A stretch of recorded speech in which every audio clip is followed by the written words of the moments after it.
Saat pulang malam, aku menabrak seorang pengemudi wanita. Ada kabar baik dan kabar buruk. Kabar baiknya, pengemudi wanita itu cantik banget. Kabar buruknya, bagian depan mobilnya ada huruf bersayap panjang. Saat sial, minum air dingin pun terasa tersangkut gigi. Pulang malam, mobil keluar dari garasi bawah tanah. Begitu belok, langsung menabrak sebuah SUV. Kecepatan 20 mil per jam. Bagian depan hancur total. Pada saat tabrakan itu, kepalaku benar-benar kebingungan. Duduk di dalam mobil belum sempat melihat jelas. Hanya terasa mobil di depan penuh gaya. Tapi saat turun dari mobil, aku yakin detak jantungku sempat berhenti. Koin bersayap. Walaupun aku orang biasa, aku tetap tahu namanya. Aku melihat garis di tanah. Sial, aku sudah masuk ke jalur lawan. Dengan sisa akal, aku mengingat asuransiku. 50.000 seharusnya cukup untuk ganti rugi. Pintu mobil di depan terbuka, menampakkan sepasang sepatu hak tinggi yang elegan. Kaki panjang, pinggang A4, ukuran 34D, leher angsa. Wajahnya seperti telur bebek berkulit halus. Saat mataku bertemu dengan mata almond besar yang mengernyit, aku hampir ingin menampar diri sendiri. Sudah kapan lagi? Masih lihat cewek cantik? Kamu yang bertanggung jawab penuh. Dia berkata dingin, seperti vonis tanpa semangat di pengadilan. Aku menahan gemetar dan bergumam. Itu juga harus diputuskan polisi.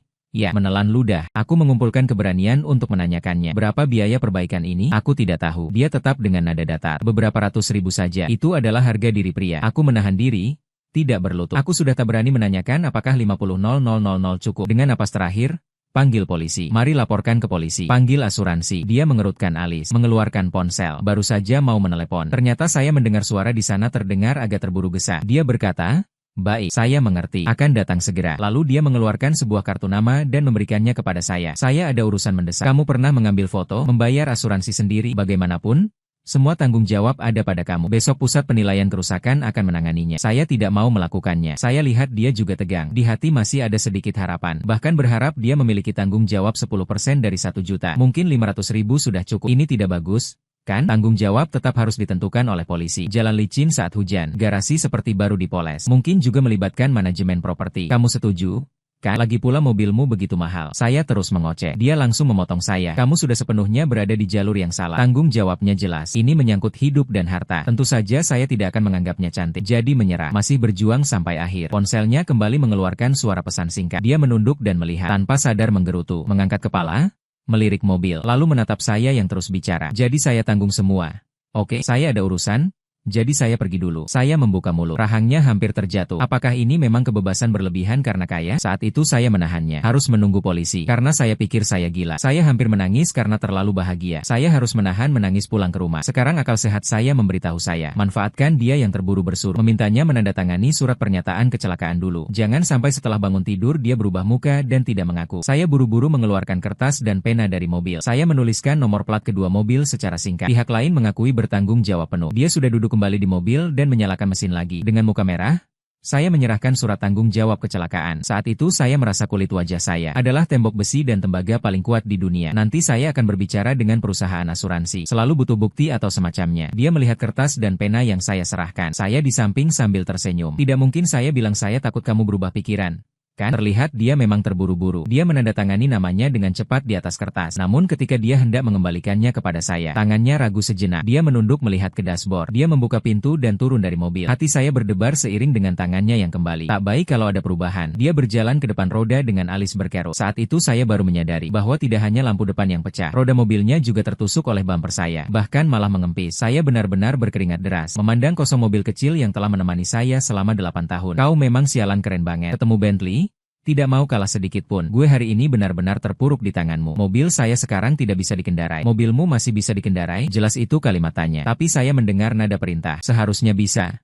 Ya, dia mengangkat tangan dan melihat jam. "Saya ada urusan mendesak sekarang. Di luar hujan, susah memanggil taksi. Kau antar saya ke hotel Selat. Saya akan beri kamu surat janji. Bisa saya menolak? Bahkan kalau saya pakai pel, saya tetap harus selesaikan tugas. Cepat kembali ke mobil dan rapikan." Saya membuka pintu belakang tanpa masalah. "Kalau begitu, kamu bersikap sedikit mengeluh." Dia berjalan ke samping pintu mobil, melirik sekilas. Ruang yang sempit, sangat tidak memungkinkan menaruh kaki panjangnya yang besar. Dia masih berjalan ke samping kursi penumpang depan. Aku duduk di depan saja. Jangan bilang mobil Buick itu magnet. Setelah menurunkan Bentley, masih tetap gagah berani. Dengan sikap menebus dosa lewat prestasi. Secepat kilat, dalam 10 menit aku mengantarnya ke hotel Selat. Di depan pintu hotel, dari jauh terlihat seorang gadis dengan pakaian kerja, membawa tas kerja yang berat. Dengan cemas menatap ke depan, sesekali mengangkat tangan melihat jam. Dia menunjuk ke arah gadis itu. Mobil kecil rusak itu berhenti dengan stabil di depan gadis. Di dalam tatapan terkejut gadis itu. Bos mereka ternyata turun dari sebuah Buick kecil dengan lampu depan pecah. "Ruan-ruan, Bosnya, gadis itu tergagap-gagap, seolah tidak percaya pada matanya sendiri. Nanti kita bicarakan lagi. Chen yang sudah sampai, mata gadis itu berpindah dari mobilku. Manajer Chen, dia baru saja menelepon. Katanya pergi karena sakit perut. Tidak bisa ke rumah sakit. Apa? Kenapa tidak bilang lebih awal kalau ada orang lain di departemen desain yang menggantikan? Aku juga baru saja menerima telepon. Dia sebenarnya sudah keluar. Benar-benar tidak tahan. Berbalik dan pergi ke rumah sakit. Orang lain sejenak terdiam. Suara gadis itu semakin pelan. Aku memanfaatkan saat mereka berbicara. Akhirnya sempat melihat kartu nama yang dia berikan. Ruan Mengyao, General Manager. Baiklah, ini memang latar belakangnya besar. Tidak menyangka bos perusahaan besar terkenal di daerah ini. Ternyata saya bertemu dengannya seperti ini. Sepertinya kalau saya ingin pindah kerja di masa depan, jangan pernah mencari pekerjaan di perusahaan mereka. Bos Ruan, jadi kita berdua masuk saja. Gadis itu berbicara kepadanya, namun matanya menatapku. Tidak tahu saya orang siapa, tapi jelas bukan sopir Didi. Karena mobil ini terlalu rusak, aku terus tidak pergi. Karena surat janjiku masih dipegang oleh Ruan Mengyao. Aku benar-benar tidak ingin memotong percakapan mereka. Tapi aku takut dia benar-benar pergi begitu saja. Tidak ada pilihan selain menelan rasa tidak nyaman. Pandangan Ruan Mengyao kembali menatapku. Sesaat berhenti pada diriku. Aku memakai setelan saat kerja. Saat ini belum sempat menggantinya. Aku menjadi tegang karena tatapannya. Aku tak sengaja meluruskan punggung. Ruan Mengyao menaruh surat janji itu ke dalam jendelaku. Ini barangnya untukmu. Tolong bantu aku lagi. Ikuti aku sebentar. Bisa nggak kita buat suasana dulu? Surat janji sudah di tangan. Aku akhirnya menghela napas panjang. Perasaan lega kembali. Menjadi manusia membuatku lebih bertanggung jawab. Aku menepuk dada. Tidak masalah. Kamu tidak perlu menunggu aku berhenti mobil. Serahkan saja ke penjaga pintu. Kamu menunggu kita dulu pergi. Penjaga pintu mengemudi. Mungkin dia mengendarai mobil paling rusak ke tempat parkir. Aku mengikuti Ruan Mengyao dan gadis itu masuk hotel dengan layak. Sepanjang jalan, gadis itu diam-diam menoleh dan mengamatiku. Ruan Mengyao tampaknya menebak kebingungannya. Dia bertanya, "Siapa namamu?" "Namaku Fang Yuan." Aku merasa gadis itu semakin bingung. Sekarang kita akan menemui seorang investor internasional terkenal mengenai rencana kerjasama investasi proyek komersial lokal. Kami sudah memberikannya padanya. Dia hanya akan menginap 1 malam di sini, menyelesaikan keputusan akhir. Awalnya hari ini manajer departemen desain kami akan ikut, tapi dia ada urusan mendadak. Untuk menunjukkan profesionalisme kami, kamu sementara menggantikan manajer desain. Kamu tidak perlu bicara, cukup dengarkan saja. Mengerti? Mungkin supaya aku tidak terlihat terlalu tiba-tiba. Ruan Mengyao memberi instruksi kepadaku. Misi malam ini. Mengerti? Mengerti. Pastikan menyelesaikan misi. Bos, dengan satu kalimat saja kau menghindarkan saya dari denda ratusan ribu. Apakah saya masih belum sadar? Bukankah hanya jadi penopang saja? Ini sering terjadi di kantor penjualan kami. 210 hari tidak aneh. Saya dan Ruan Mengyao masuk ke sebuah ruangan pribadi di lantai 2 hotel. Di kursi utama ruangan itu duduk seorang pria berusia 50-60 tahun. Rambutnya seluruhnya putih, mengenakan jas linen. Di tangannya ada rangkaian manik-manik coklat sebesar longan. Sama persis dengan penjahat besar di TV. Jangan bilang dia investor.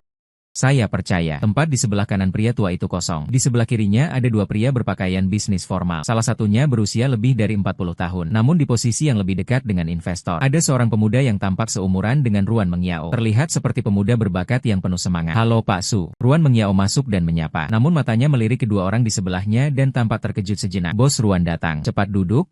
Cepat duduk." Pria tua itu menyambut dengan hangat, lalu memperhatikan tatapan Ruan Mengyao. Kedua orang ini adalah CEO Luo dari grup Eri Hong dan asistennya. Karena waktu saya terbatas, maka saya memanggil kalian berdua bersama. Bos Ruan tidak keberatan, kan? Saat itu saya baru menyadari, mereka sedang membicarakan proyek World City yang terkenal di seluruh daerah. Katanya akan menjadi landmark komersial paling mewah. Bahkan membuat saya menyaksikan proses pembuatannya secara langsung. Ruan Mengyao cepat pulih kembali wajahnya. Tentu saja tidak keberatan. Saya dan Luo Ming, CEO Luo juga sudah kenal lama. Namun pasar seperti medan perang. Saya tidak akan memberi kemudahan kepada CEO Luo. Semua orang setuju. Haha, tertawa. Di seberang, pemuda bernama Luo Ming memberikan tatapan yang agak rumit pada Ruan Mengyao. Akhirnya mengarah ke saya, seolah-olah menilai saya dengan kebingungan beberapa kali. "Bos Ruan berasal dari latar keuangan. Desain proyek bukan keahlianmu. Bukankah seharusnya kamu membawa manajer departemen desain kalian? Chen ya, bagaimana kamu membawa pria tampan ini? Terlihat agak asing." Belum dimulai, aku langsung mencium bau mesiu. "Tapi kalian terlalu detail." "Apa yang saya lakukan?" Keningku sedikit berkerut. Masih mengingat untuk tetap diam sepanjang proses. Ruan Mengyao tidak takut tampil. Kerja sama proyek tentu saja untuk menghasilkan uang. Saya belajar keuangan.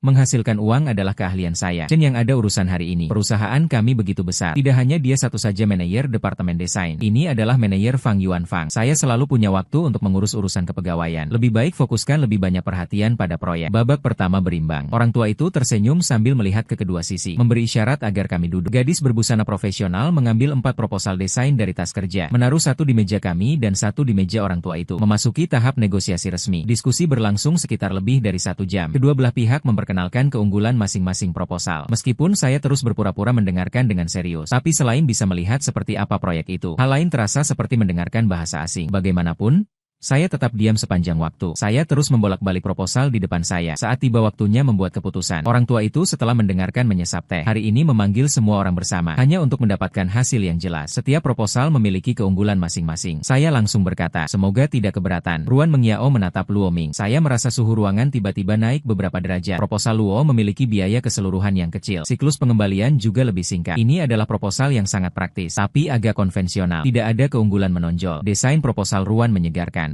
Setelah berhasil, pasti akan membuat proyek menjadi sangat terkenal. Namun anggaran biaya terlalu tinggi. Dari sudut pandang saya, lebih condong ke pihak Ruan. Namun, Ruan harus menurunkan total biaya sebesar 10%. Kalau tidak, saya lebih memilih menjadi lebih konservatif. Luo Ming mendengar hal itu. Tatapannya menjadi gelap. Memandang Ruan Mengiao dengan tajam. Menunjukkan sedikit kebencian. Tentu saja Ruan Mengiao tersenyum lebar. Masalah ini tidak besar. Nanti saya akan berdiskusi lagi dengan Departemen Desain. Seharusnya bisa mengendalikan total biaya. Saat saya mengetahui investasi keseluruhan proyek, saya sudah terkejut dalam hati. Tidak heran Ruan Mengiao lebih memilih agar saya tidak harus menanggung kerugian. Saya juga harus segera datang. Beberapa ratus ribu itu bagi keseluruhan proyek hanyalah setetes air. Tugas hari ini dapat dikatakan selesai dengan lancar. Tidak tahu apakah bos besar Ruan akan senang. Berikan saya lagi angpau besar. Saat saya bersiap untuk sukses dan mundur, tiba-tiba terdengar suara dingin Luo Ming. Bicarakan lagi dengan Departemen Desain. Bukankah manajer Departemen Desain ada di sini? Manajer Fang ini? Kalau tidak, sebutkan sekarang apa rencana perbaikanmu. Kalau tidak, bahkan Anda sebagai manajer terhormat tidak bisa mengatakannya. Kembali ke sana juga membuang waktu. Sulau?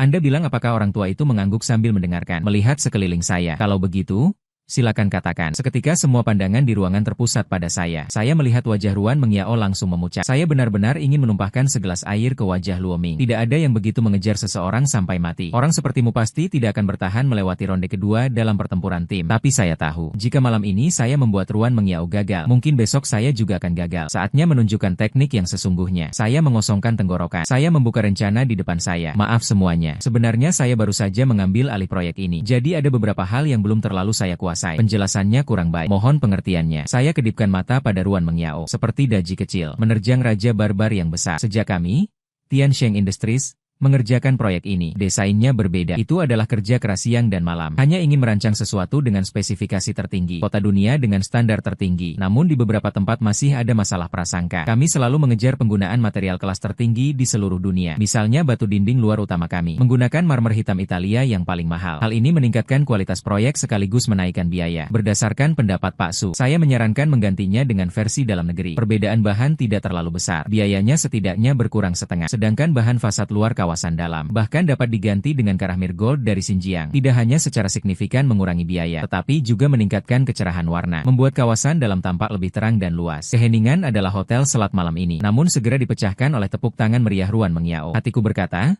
kau memang terlalu jago memilih waktu. Saya mencari-cari hanya menemukan sedikit barang. Jika kau menunggu 1 detik lagi untuk bertepuk tangan, saya mungkin harus tampil menyanyikan mantra besar kasih. Pak Su, si rubah tua, menampilkan senyum puas seperti ayah yang penyayang. Sekarang generasi muda memang tidak boleh diremehkan. Di bawah kepemimpinan kuat Ruan, tidak ada jenderal lemah. Maka saya menantikan kerja sama kita yang menyenangkan. Ruan Mengiao tampak gagah dan bersemangat. Bangkit dan berjabat tangan dengan pria tua itu. Matanya yang besar menatap tajam ke arah Luo Ming. Wajah Luo Ming menjadi sangat buruk. Hanya bisa tersenyum canggung. Lalu berbalik kepala lagi menatapku dengan serangan mata. Sepertinya perasaan menganggapku seperti makanan.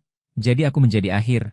Namun dia tidak tahu bahwa aku sebenarnya melampaui 3 alam, tidak berada dalam 5 unsur. Saya tanpa ragu membalasnya. Dulu saya bersaing menatap mata dengan teman sebangku, tapi tidak pernah kalah. Kasar, berani melanggar tanpa takut mati. Ruan Mengiao yang takut orang gila, berusaha menahan kegembiraan yang luar biasa dan senyum yang hampir tak tertahan. Berjalan cepat keluar dari kota. Saya berjalan dengan bangga di belakang, menyimpan prestasi dan nama baik secara tersembunyi. Wow Fang Yuan, kamu benar-benar luar biasa, baru saja terlalu keren. Gadis itu turun 1 lantai dan melancarkan serangan mata berbintang padaku. Namaku Tang Tang, saya asisten Ruan. Kamu akan segera masuk kerja di perusahaan kami. Ya hehe, keahlian kecil, berkelana. Siapa yang tidak bisa bercanda sambil bersikap serius? Ruan Mengiao juga melambatkan langkahnya. Baru saja sebelumnya melepas wajah yang dingin seperti es. Kamu benar-benar mengerti mereka yang menghadapi tuan? Aku masih harus menahan diri. Saya penjual rumah. Selama beberapa tahun, sudah sering mendengar omong kosong perusahaan. Hanya tahu sedikit. Bermain-main di depan ahli. Hehe. Bermain-main di depan ahli. Ruan Mengiao mengangguk dengan wajah terkejut. Hari ini penampilannya bagus. Bantu saya sangat banyak. Masalah mobil. Besok saya akan minta Tang Tang membawa sopir untuk mengurusnya. Sambil itu, saya beri kamu amplop merah. Terima kasih. Ini baru pengertian dan rasa hormat yang seharusnya antar manusia. Saya hampir bisa tertawa sampai mati. Hari ini seperti roller coaster. Berbalik arah, Situasi berubah. Ini keren, setidaknya cukup untuk saya banggakan selama 3 tahun. Tepat di pintu masuk. Saya sangat senang. Sifat penurut kembali muncul. Di luar ruan hujan. Mau saya antar kamu pulang? Dia melirik dari jauh mobil kecil rusak saya yang seperti naga satu mata. Tidak jadi. Sekarang tidak terburu-buru. Saya sudah memesan taksi. Saya minta penjaga pintu membantu mengantar mobil. Tang pergi memanggil taksi untuk Ruan Mengyao. Saat kami menunggu, suara panggilan di belakang. Orang yang paling tidak ingin kami lihat muncul. Harus dikatakan Luo Ming masih cukup tampan. Sekilas terlihat dia anak kaya standar. Sangat memikat bagi para gadis muda. Tampak seperti manusia tapi sebenarnya seperti anjing. Mengyao, lama tak jumpa. Kamu lebih cantik, bukan? Begitu membuka mulut, kenapa terasa seperti drama berlebihan? Rasanya saling mengerti. Kau juga cuma tiruan manusia. Aku di sebelah tidak bisa menahan tawa. Pandangan pahlawan hampir sama. Ya, Luo Ming menoleh dengan tidak senang dan menatapku tajam. Tidak sebanding dengan pengetahuanku. Hari ini aku benar-benar tidak tahu kalau kamu datang. Kalau kamu, aku rela menyerahkan proyek itu kepadamu. Kalah di tanganmu. Aku juga cukup senang. Malam ini aku baru menyadari apa itu ngomong-ngomong kosong. Kemampuanku menipu ibu-ibu tua. Jika dibandingkan dengannya, aku seperti penyihir kecil di hadapan penyihir besar. Kan? Aku juga cukup senang. Ngomong-ngomong masalah Chen Yang, aku akan kembali dan memeriksanya dengan baik. Wajah Luo Ming agak canggung. Tampaknya kesalahpahamanmu tentangku masih cukup dalam. Aku sedang mencari kesempatan untuk berbicara baik-baik denganmu. Hujan semakin deras. Dia melihat sosok Yuan yang sedang menunggu kendaraan dengan gagah. Hari ini kamu tidak mengemudi. Aku antar kamu pulang. Aku juga tidak tahu dari mana dia dapat keberanian itu. Kata-katanya jadi begitu. Dia malah keras kepala ingin mengantar orang pulang. Wajah Ruan Mengyao sudah menunjukkan ekspresi tidak sabar. Tidak perlu. Aku sudah ada rencana. Luo Ming tampaknya agak marah dan malu. Dia mengulurkan tangan untuk menarik Ruan Mengyao. Astaga, sebelumnya kamu bersikap menjijikan. Menganggapku tidak terlihat sudah cukup. Ternyata di depan mataku dia tarik-tarik. Menyiksa tuanku. Menyiksa benefaktorku. Kamu benar-benar mengira hadiah uangku itu gratis? Aku melangkah cepat menyamping dan berdiri di depan Ruan Mengyao. Ruan sudah memiliki rencana. Tidak perlu Luo repot. Ruan Mengyao menatap dengan mata terkejut. Dengan cepat dia menghindar ke belakangku seolah-olah setuju. Wajah Luo Ming menjadi sangat buruk. Kau ini apa sih? Aku berbicara dengan Mengyao. Tidak ada tempat bagimu menyelah. Hei! Mau sok pinta, aku tidak bisa menyaingi MU dalam berdebat. Aku tidak selingkuh. Sepertinya Luo selain mulutnya bau, telinganya juga tidak berfungsi dengan baik. Ruan bilang, dia punya rencana sendiri. Tidak mengerti? Ya, maksudnya dia akan pulang sendiri. Kamu ada waktu pergi ke rumah sakit lihat otaknya? Luo Ming langsung ingin mengangkatku. Berdiri tegak, dengan sikap bertekad sampai akhir. Kalau dia berani menyentuhku sedikit, aku akan terjatuh dan tak bisa bangun. Seorang CEO perusahaan besar yang terhormat tidak akan menagihnya 100.000 atau 80.000. Hari ini aku kalah. Saat aku memikirkan cara jatuh dengan lebih keren. Penjaga pintu datang. Pak, mobil Anda paling takut ketika udara tiba-tiba menjadi hening. Sebuah mobil kecil rusak seperti naga bermata satu. Benar-benar merusak aura saya. Dan mobilnya yang begitu rusak itu. Mungkin Luo Ming bahkan tidak terpikirkan. Selain terkejut, dia lupa mengejekku. Aku benar-benar mempertimbangkan apakah harus berkata kepada penjaga pintu. Dia salah orang. Saat berhadapan dengan kehormatan. Ketika dua orang kecil bertarung di dalam pikiranku, di kiri dan kanan. Ruan Mengyao menggapai tanganku. Ayo pergi. Bukankah kamu mau mengantarku pulang? Luo Ming tidak mengucapkan sepatah kata pun yang berlebih. Malam ini aku membuktikan satu hal. Serangan dimensi rendah juga bisa datang terbalik. Aku diam-diam mengemudi mobil. Radio memutar sebuah lagu berjudul Canggung. Ruan malu. Aku lagi menyusahkanmu. Aku memecah keheningan di dalam mobil. Kesal tidak sampai membuat kakiku tak bisa diluruskan. Mobilmu ini cukup nyaman untuk duduk. Aku tidak tahu harus bersedih atau harus mandi. Tapi demi rasa hormat paling dasar pada mobil kecil rusak itu, aku tetap memberitahunya. Ada pegangan saat duduk. Coba cari posisi itu. Bisa ke belakang. Ruan Mengyao mencoba meraba-raba. Seperti Liu Lao masuk ke taman besar. Benarkah? Aku tidak menemukan tombol pengaturannya. Air mata rasa malu mengalir di hatiku. Dia mungkin tidak tahu bahwa di dunia ini masih ada pengaturan manual. Aku menepi dan memarkir mobil. Katakan padanya bahwa pegangan ini untuk ditarik. Saat mendekati tubuhnya, aroma ringan menyusup ke ujung hidungku. Memiliki efek yang sama dengan si siang Ruan Jinsan. Wajahnya menjadi merah terlihat jelas dengan mata telanjang. Mungkin dia malu karena kebodohan dan ketidaktahuannya. Aku cepat duduk tegak, mengembalikan penampilan seorang pria yang tampak beretika tinggi. Tiba-tiba terpikir pertanyaan serius. Aku menanyakan dengan tepat, apakah kamu akan kembali ke kompleks perumahan? Aku tidak tinggal di sana. Sebelumnya aku mampir melihat seorang teman. Dia memberi saya seorang adik. Tolong antar aku langsung pulang. Mobil akan diurus besok. Tidak heran?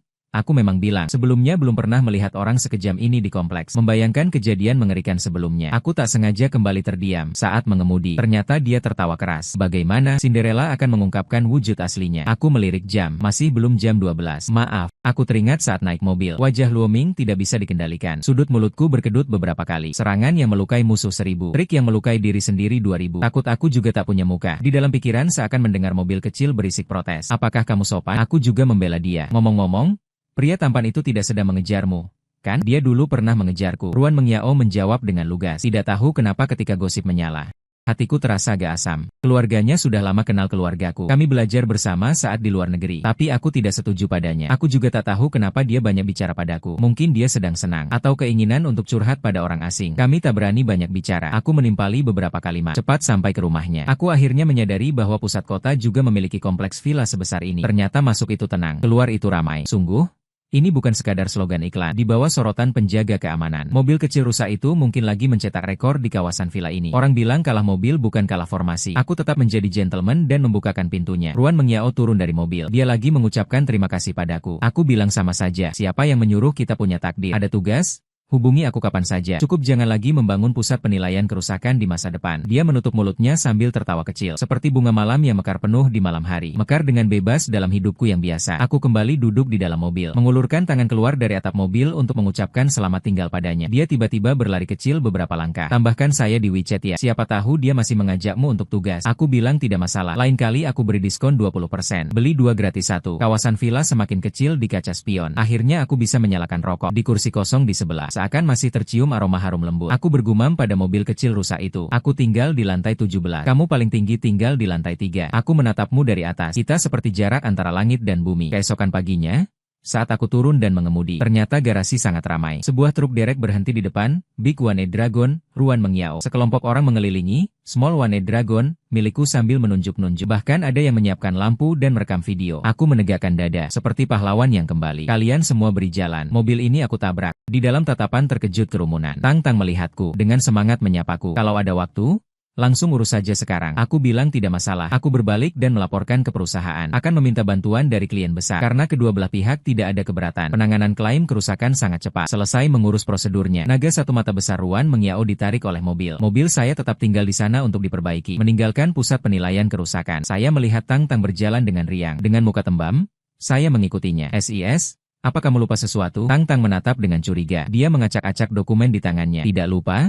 Ya, astaga, saya menantikan hadiah besar sepanjang malam, tapi begitu saja hilang. Dengan tidak puas, saya menggunakan 2 jari di depannya, menggambar bentuk hadiah uang itu. Bos Ruan tidak punya apa-apa untuk kamu bawa kepadanya. Sepertinya tiba-tiba menyadari. Oh ya, Bos Ruan menyuruhmu pergi ke kantor sekali. Saya langsung membayangkan adegan drama. Isi cek ini sesukamu. Mulai saat itu, perseteruan kita selesai. Jadi berapa yang harus saya isi? Sambil berpikir, saya tak sengaja menampilkan senyum bodoh di depan Tang-Tang. Sampai di kantor Ruan Mengyao. Dia sedang melihat dokumen apa. Melihat saya masuk tanpa mengangkat kepala. Menyerahkan setumpuk berkas kepada saya. Isi ini. Ternyata semua di TV itu bohong. Mengambil uang cek pun ada begitu banyak prosedur. Saya menggigit ujung pena sambil mengisi.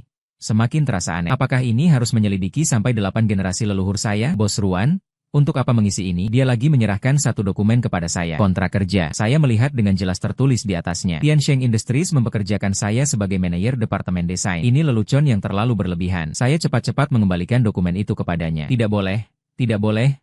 Ruan Mengyao yang menjual pertunjukan tapi tidak menjual tubuhnya. Akhirnya mengangkat kepala. Kembali pada kesan pertama ketika dia tampak seperti wanita es yang cantik. Peristiwa semalam. Luo Ming pasti tidak akan berhenti begitu saja. Untuk berjaga-jaga. Kami mempekerjakanmu di posisi ini. Tenang saja. Urusan spesifik akan diselesaikan oleh tim. Aku tersenyum canggung mengiringi tawa. Kasihanilah aku, kakak. Kalau kelicikan bisa dijadikan pengalaman kerja. Sekarang aku mungkin sudah mencalonkan diri menjadi Presiden Amerika. Dia tampaknya tidak terkejut dan berkata, akan memberimu amplop merah besar. Buka halaman kedua dan lihat. Masalahnya? Aku juga tidak tahu. Aku menggerutu sambil membuka halaman berikutnya. Di atas tertulis gajiku. Aku menelan ludah. Sial? Tidak boleh menunduk demi 5 dou beras. Tapi untuk 50 dou beras, aku rela melakukannya. Aku cepat-cepat menandatangani namaku. Sambil menepuk dadaku. Pak Ruan? Saya akan mengundurkan diri siang ini. Pastikan tidak mengganggu jam kerja sore. Dia mengangguk setuju. Malam nanti persiapkan dulu. Ikut saya ke sebuah jamuan makan. Masuk ke pintu gerbang Hotel Selat. Penjaga pintu memberi salam dengan mengangguk. Aku memaksakan sedikit senyum. Selalu terasa ada bayangan. Kalian tidak bisa pilih tempat lain? Di dalam ruangan pribadi sudah ada satu lingkaran orang. Aku hanya kenal satu orang, yaitu Luo Ming. Hari pertama kerja sudah seperti pesta hongmen. Luo Ming agak terkejut dengan kehadiranku. Tatapan tidak senang itu cepat menghilang. Lalu pria itu membantu Ruan Mengyao menarik kursi. Mengyao sudah bilang, kumpul kecil dalam lingkaran. Kenapa masih membawa bawahan? Terlalu resmi. Ya? Ya? Hari ini selain kumpul kecil dalam lingkaran, juga hampir dianggap teman yang kembali ke negeri. Akan Mengyao, kamu terlalu memaksakan kerja. Hati-hati nanti tidak bisa menikah. Ada orang di samping yang setuju. Jelas mereka tidak menganggapku. Ruan Mengyao juga tidak terburu-buru menjelaskan. Hanya dengan lembut memberiku semangkuk. Bagaimana bisa? Kalian lihat? Aku bahkan membawa pacar. Pandangan semua orang langsung tertuju padaku. Luo Ming jelas terkejut sejenak. Aku juga terkejut sejenak. Dialog ini belum pernah diberitahukan padaku sebelumnya. Tatapannya langsung berubah dari menghina menjadi memusuhi. Aku tersenyum lebar sambil berbalik ke Ruan Mengyao. Dengan tatapan, aku memberitahu dia, ini berarti harus tambah uang. Kan? Ternyata dia pacar Ruan, Dewi besar. Tidak heran dia begitu tampan. Pada pandangan pertama, aku pikir ada selebriti yang masuk set yang salah. Sial, kalian semua kayak udah pasang rel di mulut.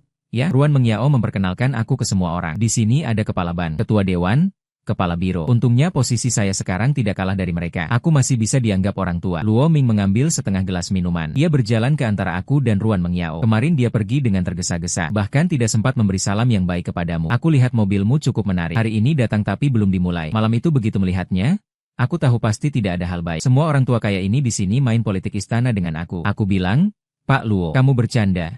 Kan, malam ini ikut Mengyao datang, supaya semua orang bersenang-senang, di mana masih bisa mengemudi. Selama bertahun-tahun kamu cuma membaca buku tanpa hasil. Tidak apa-apa, jangan membuat muka semua orang terhina. Semua orang tertawa terbahak-bahak. Wajah Luo Ming agak memerah, ingin menurunkan martabatnya, tapi melihat banyak orang, tak berani bertindak. Luo Ming memiliki perasaan kecil terhadap Ruan Mengyao. Semua orang mengerti tanpa kata. Terlihat arah angin sekarang berubah. Ada keramaian lagi. Tapi lihat saja satu persatu datang memberi toast. Sengaja atau tidak, Luo Ming menatapku dengan tajam, hanya menunggu aku membuat celah, agar dia bisa meluncurkan jurus besar. Sepanjang malam, aku ternyata menjadi fokus utama dalam jamuan makan. Kasihan aku mengeruk perut. Aku memuji semua hal yang bisa kupikirkan. Baru saja berhasil tidak kehilangan kendali. Sekarang satu-satunya acara cadangan yang tersisa hanya lelucon dewasa. Saya meminta bantuan kepada Ruan Mengyao. Ternyata dia tanpa sadar sudah minum sampai pipinya memerah. Selain kepala keluarga sendiri, dia menghormati setiap kepala keluarga lain satu persatu. Sepertinya ada kemajuan yang cukup baik, mengumpulkan banyak kartu nama. Saya samar-samar mendengar dia mengatur jadwal setengah bulan ke depan. Semua dijadwalkan 7.778. Ternyata menjadi orang kaya tidak semudah itu. Saat itu saya tiba-tiba menyadari, Luo Ming, orang yang licik itu, ternyata berada di belakangnya. Pandangan saya langsung terbuka. Hari ini dia membawaku ke sini, hanya supaya saya memimpin grup dan menimbulkan kebencian. Lalu dia di belakang mengumpulkan poin, tapi saya benar-benar tidak bisa lagi mengeluarkan kata-kata. Tidak mungkin saya benar-benar melontarkan lelucon vulgar. Untungnya, di sisi Ruan Mengyao sudah hampir selesai. Setelah satu putaran, dia kembali duduk di sampingku. Kamu minumnya sampai wajahmu memerah. Dia dengan sopan menarik tanganku. Sudah waktunya pulang. Kan, besok masih ada rapat. Saya tentu saja mengikuti alurnya. Teman-teman, sampai bertemu lagi lain waktu. Kalau tidak, nanti harus berlutut pada papan cuci. Di tengah tawa riuh, saya menyelesaikan tugas pertama di pekerjaan. Kemudian beberapa orang mulai pergi satu persatu. Ruan Mengyao mengajak saya keluar hotel. Saya bertanya, mau panggil taksi? Dia menjawab, ayo jalan-jalan saja. Cocok untuk menghabiskan minuman. Angin malam berhembus. Kami berjalan di jalur jogging tepi sungai. Dia melilitkan pakaian di tubuhnya. Sesuai dengan klise drama televisi. Saat ini saya seharusnya melepas jaket dan menutupinya. Baru saja membuka dua kancing. Saya tiba-tiba berpikir, apakah saya terlalu terbawa peran? Saya mengintipnya dari samping. Cahaya bulan menyinari wajahnya. Muncul sedikit rona merah muda yang sedikit mabuk. Di dalam matanya ada sedikit ketegaran. Jika dia bukan orang kaya, saya mungkin akan mengejarnya. Tunggu apa lagi? Belum lepas pakaiannya, satu kalimat itu menarik saya kembali ke kenyataan. Saya cepat-cepat melepas jaket dan menutupinya. Tahukah kamu kenapa aku membawamu ke sana? Mengerti aku tarik monster? Kamu keluarkan? Kerja sama kita cukup sinkron. Ruan Mengyao tertawa kecil. Kamu cukup pintar. Tentu saja.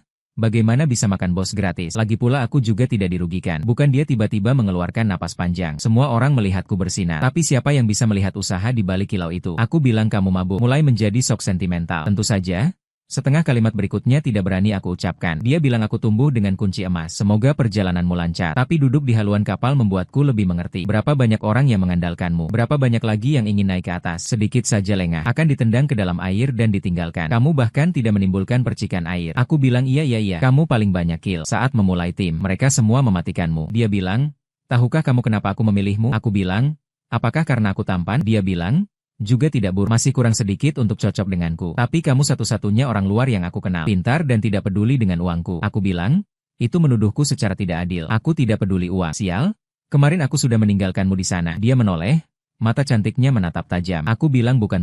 Aku rasa aku cukup cocok denganmu. Meski agak paksa dibanding dia. Tertawa kecil. Ayo, mau minum 2 gelas lagi? Aku bilang, sudahlah, kamu sudah pergi. Baiklah, kalau minum lagi, Aku harus membawamu pulang. Dia menembus lenganku dengan tangannya. Sekarang sudah mengapung. Padahal aku hanya minum 3 gelas malam itu. Tapi sekarang terasa agak mabuk. Akhirnya aku membawanya naik taksi. Aku menepuk kepalanya 2 kali. Di belakang bahuku. Aku mengulurkan tangan dengan lembut menekan kepalanya di bahuku. Aku berkata pada diriku sendiri. Aku adalah orang yang terhormat. Melakukan ini karena takut bos terluka. Kota ini seolah-olah mencampurkan seluruh kegelapan malam ke dalamnya. Bulu mata yang sedikit melengkung. Dan cahaya yang terus melompat ke dalam mobil. Lalu menyalakan bintang-bintang di bibirnya. Aku tidak berani lagi menatapnya. Jangan menoleh dan menatap sepasang mata yang terpantul di kaca spion. Masih cocok, kan? Keesokan harinya masuk kerja. Aku bersemangat berlari ke kantornya. Berencana menanyakan kabarnya. Sudah sadar dari mabuk, tapi begitu masuk, aku langsung ditatap dengan mata dinginnya. Ada apa kau mencariku? Maaf, aku mau ke Thailand. Keliru masuk ruangan. Setelah keluar kembali, aku menemukan Tang-Tang yang sibuk menyusun berkas. Kakak perempuan, apakah bos kalian juga punya saudara perempuan kembar? Yang bodoh? Satu kerja siang, satu lagi aktif malam hari. Tanpa menunggu jawabannya, aku teringat pada satu kemungkinan, atau bisa dibilang ada kepribadian ganda. Satu adalah tokoh utama wanita besar, satu lagi adalah gadis kecil. Tang-Tang menatapku dengan mata besar menatap mata kecil selama beberapa detik. Apakah dia punya saudara perempuan kembar? Aku tidak tahu. Kamu sedang berteriak. Aku tidak bisa menyelesaikan pekerjaan. Aku bisa memukulmu sampai saudara perempuanmu pun tidak mengenalmu. Orang yang diam-diam meninggalkan perusahaan ini semua tidak normal. Setiap hari berubah muka seperti bermain. Tidak tahu apakah suatu hari aku akan keluar dan tampak seperti orang sukses. Umumnya orang meniru gaya anjing. Bukan? Ternyata aku memang orang yang meniru gaya anjing.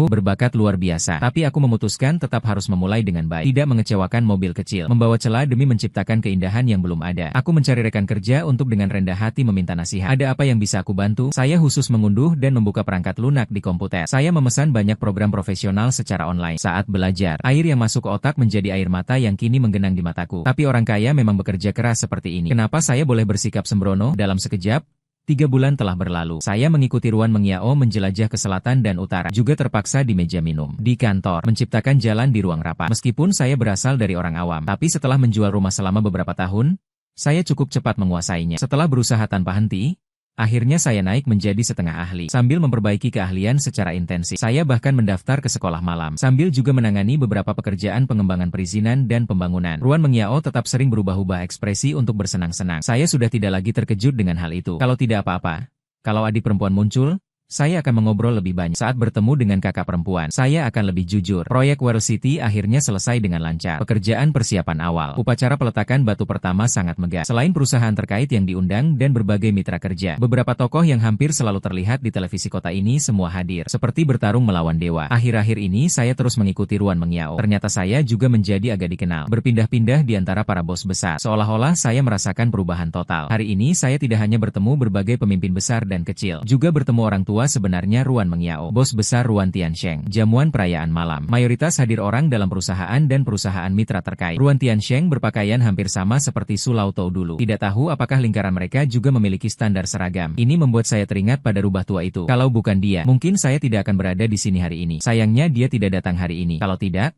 saya akan memberi hormat padanya dengan segelas minuman. Sekarang barang di perut saya sedikit lebih banyak. Akhirnya tidak takut beberapa kata saja untuk mengungkap semuanya. Namun bila berbicara tentang rasa terima kasih, apakah saya juga harus berterima kasih kepada Luo Ming? Jika tidak ada lawan babi ini, saya bahkan tidak memiliki kesempatan untuk berbicara. Seperti penumpang biasa yang cuma cameo sebentar, lalu menghilang dari pandangan Ruan Mengiao. Saat itu aku sedang mengagumi kebesaran hatiku sendiri. Astaga!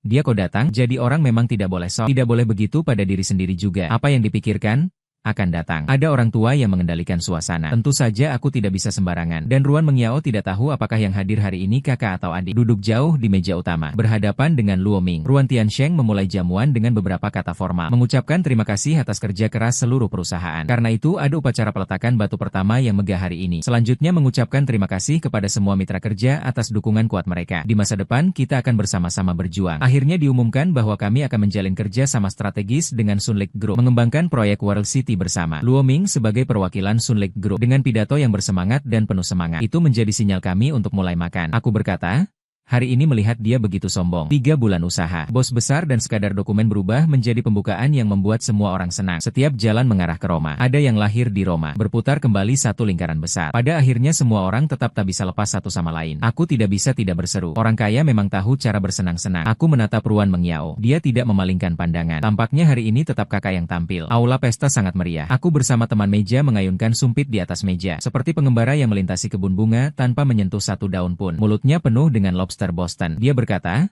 Standar hari ini lebih tinggi daripada rapat tahunan. Aku melihat dia mengambil abalone terakhir dari depanku, tanpa lupa mengejekku. Ada apa? Makanan di Fang Yuan tidak cocok. Selera atau pemandangannya terlalu indah, memenuhi perut kecilmu yang lapar. Aku merebut kembali abalonku. Sudah makan begitu banyak, tapi tidak bisa menutup mulutmu yang bocor. Saatnya sesi toas. Setiap orang di tiap meja seperti pejuang yang terus maju. Di depan bos-bos, aku rela mati. Aku mengikut di belakang Tang-Tang. Menurut aturan, harus menyiapkan meja. Semua orang dalam satu lingkaran sudah masuk. Saat giliranku, Ruan Mengyao berkata kepada ayahnya, "Inilah Fang Yuan yang pernah kukatakan kepadamu." Ruan Tiansheng tetap dengan senyum ramah standar. "Fang Yuan? Aku pernah mendengar Ruan Mengyao menyebutkanmu. Meskipun kamu baru bergabung tidak lama, tapi kamu pintar dan mampu. Orang muda memiliki masa depan yang cerah. Kedepannya, penggabungan dan manajemen proyek. Kamu harus lebih memperhatikan. Jadilah asisten yang baik bagi Mengyao dan Luo Ming." Aku berkata, Pasti. Aku seperti batu bata. Di mana dibutuhkan, aku akan pindah ke sana. Pasti tidak akan mengecewakan harapan ketua direksi." Aku menenggak seluruh minuman dalam gelas. Ruan Tiansheng tersenyum sambil mengangguk kepadaku. Barisan itu seperti antrean di depan Meng Po untuk mengambil sup. Berputar perlahan mengelilingi meja utama sampai di depan Luo Ming. Di dalam hatiku, aku menyanyikan lagu pahlawan. Aku berusaha menutup telingaku. Namun dia hanya berkata pelan kepadaku, "Terima kasih. Semangat." Aku hampir tidak terbiasa. Aku mengkritik dalam hati bahwa dia pasti menahan diri karena ada orang tua di sana. Tapi pada mulutnya akhirnya tetap mengucapkan satu kalimat, "Selamat satu lingkaran." Setelah menyelesaikan titik akhir, kembali ke Ruan Mengyao. Wajahnya sudah memerah, seperti adik perempuan yang siap tampil kapan saja. Aku benar-benar takut dia tiba-tiba menggenggam tanganku, membuatku menjadi yang paling tampan malam ini. Namun untungnya dia hanya mengangguk sedikit. Ternyata aku tidak salah melihat. "Kamu harus terus semangat ke depannya," aku berkata. "Bos Ruan, jangan khawatir. Kesempatan yang kau berikan padaku, aku pasti berusaha keras." Terus mengangkat gelas satu sama lain. "Minum cukup, makan kenyang." Siapa yang bilang pesta sekelompok orang itu kesepian bagi satu orang? Ada Tang-Tang yang terus mengoceh di telingaku tanpa henti. Itu benar-benar menyiksa telinga. Dia mengangkat gelas tinggi dan menyesapnya. Hari ini minuman ini benar-benar asam sekali. Bikin selera makan. Aku menatapnya dengan tajam. Dia tiba-tiba mengeluarkan keluhan lagi. "Aku rasa kamu sebaiknya makan lebih banyak bulu babi." Aku memeluk tubuhku erat-erat. "Aku sangat baik-baik saja. Tapi jangan punya niat yang tidak pantas terhadapku." Matanya yang putih melayang ke arahku. "Masih berani tidak mengisi ginjal? Malah mengisi empedu." "Bro." Aku akhirnya tidak tahan, dia pergi sendiri keluar untuk merokok. Sebuah tatapan lagi menabrak penjaga pintu. Dia mengangguk dan tersenyum padaku. Hari ini masih di belakang hotel selat yang familiar. Tiba-tiba ada yang memanggil namaku. Aku menoleh kembali. Ruan Mengyao membungkus pakaiannya. "Hari ini tidak perlu pakai jaketku lagi, kan?" Aku tersenyum dan menanyakannya. Dia mengerutkan bibirnya. Di dalam terlalu pengap. Keluar untuk menghirup udara. Suasana agak tenang. "Ada apa? Punya ide?" Dia tiba-tiba menanyaku. "Bagaimana bisa? Aku cuma pekerja lepas." "Kalau ada pekerjaan, semangat." Aku baru tahu tidak lama lagi. Karena pada akhirnya itu keputusan ayahku. Banyak hal tidak sesederhana yang kita pikirkan. Bos Ruan, apa yang harus kau jelaskan padaku? Kita kan cuma menghargai uang, bukan orang. Tidak seperti baja. Semangat kerja, patuh sepenuhnya pada perintah perusahaan. Sebenarnya kadang aku iri padamu. Selalu bisa begitu tanpa perasaan. Aku langsung mengatakannya. "Jadi sekarang kamu kakak atau adik?" "Tidak apa-apa. Tidak apa-apa. Terlalu banyak minum alkohol. Beberapa hal yang membuatku pusing sudah kukatakan pada ayahku." "Apakah kamu tahu apa yang dikatakan ketua direksi?" "Terima kasih sudah membela aku." Dia tiba-tiba menghela napas. Mendengarnya, detak jantungku berdebar 2 kali lebih cepat. "Aku tahu kamu sedang berusaha, namun memang tidak ada habisnya." Aku tersenyum canggung. "Aku tahu langit dan bumi selalu terpisah begitu jauh." Dia menggelengkan kepala. "Kamu pelajari perlahan sendiri. Sudah membekuku begitu lama." "Aku masuk dulu." Aku agak bingung. Aku selalu merasa kata-kata Tang-Tang dan Ruan Mengyao agak tidak masuk akal. Tidak lama kemudian, aku menerima surat penugasan perusahaan. Mengingat pengalaman dan kinerjaku pada tahap awal proyek World City, aku ditugaskan ke tempat lain untuk ikut serta dalam pembangunan proyek baru. Gaji naik, pangkat naik. Jauh dari Ruan Mengyao juga. Aku dari seorang setengah ahli menjadi setengah ahli yang ucapannya berisi. Saat bersosialisasi, ada orang baru yang memperkenalkan satu persatu untukku. Tidak perlu lagi aku menahan lelucon vulgar mencari materi. Hanya kadang aku teringat, tidak tahu apakah masih ada orang yang menahan minuman untuk Ruan Mengyao. Apakah masih ada yang menutupinya dengan jaket saat dia kedinginan. Proyek baru berkembang pesat. Masa penugasanku kembali diperpanjang. Gelar menjadi tangan kanan ketiga cabang perusahaan. Pada hari proyek muncul ke permukaan. Melihat benih yang kutanam akhirnya menembus tanah. Aku mengunggah foto proyek ke lingkaran teman. Selain orang dalam perusahaan, sekelompok teman palsu meninggalkan komentar. Katanya, "Fang Yuan, kamu sekarang sangat hebat." Aku menjawab, "Mana ada. Bos jauh lebih hebat dariku. Bahkan orang pintar yang tersembunyi begitu dalam bisa dia temukan." Ruan Mengyao memberi suka di postinganku. Aku juga tidak tahu apakah itu untukku atau untuk dirinya sendiri. Setelah itu aku kembali ke kantor pusat beberapa kali. Juga bertemu beberapa kali. Ruan Mengyao dengan tenang melihatku dan "Waduh. Sekarang kamu yang dulu seperti senapan burung sudah menjadi meriah." Aku berkata, "Biar aku kerjakan pekerjaanmu. Orang yang cantik dan tampan. Tidak butuh kata-kata indahmu." Ruan Mengyao menatapku dengan mata miring dari kantor. Hatiku berdebar.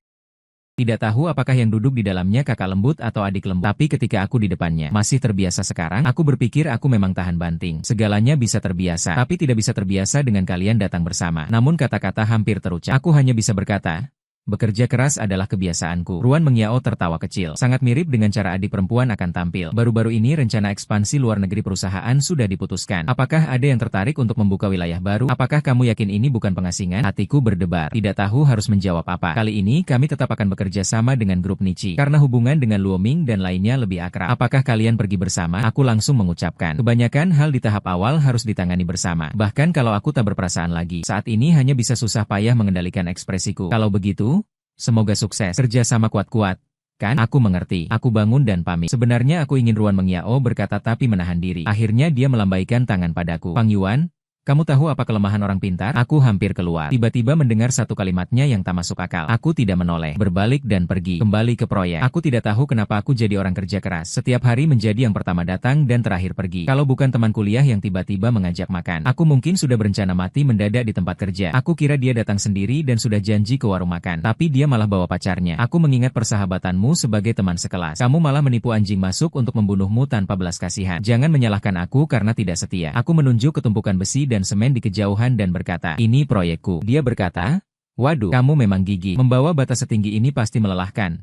Ya, aku menggelengkan setelan mewahku. Dia berkata, aku yang duduk di kantor. Dia berkata, jangan sok-sok. Bahkan kalau kamu tinggal sampai ke langit, masih si Lau Liu di asrama. Aku bilang oke. Putaran ini aku kalah. Ambil snowflake di atas meja. Minum sekaligus sampai habis. Dia bilang ini masih cukup. Ngapain peduli apa kamu? Malam ini selalu harus menemani aku menjelajah dunia. Pacarnya juga menuangkan segelas minuman untuk dirinya. Bro Fang Yuan, Gang Zi terus bilang padaku, kamu yang paling tampan di asrama mereka. Hari ini memang lebih baik melihat langsung daripada dengar-dengar. Aku buru-buru menambah satu gelas lagi. Kakak ipar, jangan dengarkan omong kosongnya. Aku bukan hanya yang paling tampan, tapi juga yang paling pintar. Gang Zi melontarkan tatapan sinis. Sialnya, dia paling jago bohong tapi tampan. Ada gunanya apa? Tapi malah dimakan oleh tentara. Dia memeluk pacarnya di sampingnya. Gue sekarang resmi kerja dengan lisensi. Hatiku berdebar sejenak. Langsung mengeluarkan ponsel. Telepon satu persatu ke saudara di asrama. Cepat, cepat, cepat buka video. Kakak kedua ibunya keren banget. Kita pusing, pergi. Satu kali makan. Sepertinya membuatku kembali ke masa lalu. Di seberang, pasangan Gang Zi saling memberi makan. Tanpa memperhatikan perasaan anjing sama sekali. Fang Yuan,